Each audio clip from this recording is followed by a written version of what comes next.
Sovereign citizens, converting administrative default into negotiable value.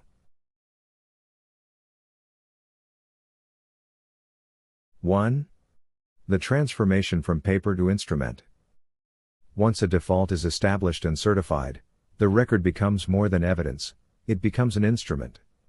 A properly executed notice of default, when combined with affidavits and a certificate of dishonor, carries the weight of a financial document. In essence, the filer now holds a self-authenticating claim that can be monetized, pledged, or transferred. So what does that actually mean? It means you've just turned silence into currency. The world may call it paperwork, but the law calls it value on record. Footnote. Certified administrative defaults constitute enforceable evidence of debt, convertible into instruments of negotiable value. 2. The role of endorsement. An instrument, to live, needs a signature, the equivalent of breath to paper.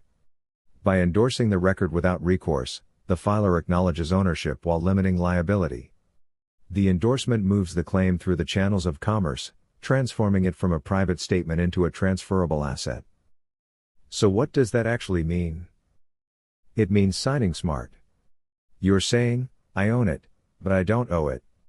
That's how grown-ups autograph value. Footnote.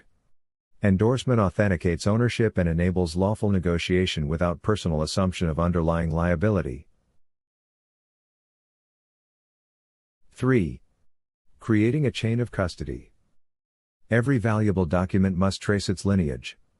The filer assembles all related evidence, mail receipts, notary verifications, and affidavits of service, into a package that reads like a birth certificate for the claim. This establishes provenance and prevents challenges to authenticity. So what does that actually mean? It means your paperwork now has a family tree. If anyone doubts its legitimacy, you can trace every ancestor back to the envelope it was mailed in. Footnote. A documented chain of custody validates the continuity and integrity of negotiable evidence. 4. Registration and value recognition. To move the instrument into broader circulation, some filers choose to register it, with a notary, a recorder, or even a fiscal custodian, depending on jurisdiction. This does not mean selling the claim, it means confirming its existence in the public financial ecosystem. Once registered, the record is recognized as an asset that offsets liabilities on the books. So what does that actually mean? It means you've taken your private record to the world's filing cabinet and said, here, this exists. Recognition is half the battle, recordation is the other half. Footnote. Public or fiscal registration gives an instrument visibility and enforceable status within official accounting systems. 5. Ethical stewardship of value. Turning administrative records into negotiable value carries moral gravity. The process demands truth, accuracy, and restraint. A false claim dressed up as an affidavit is still a lie, only notarized. The true power of this practice is precision, not pretense.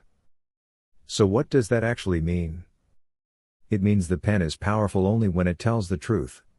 Abuse the process, and it collapses under its own ink. Footnote. The lawful conversion of administrative records requires verified truth and adherence to fiduciary integrity.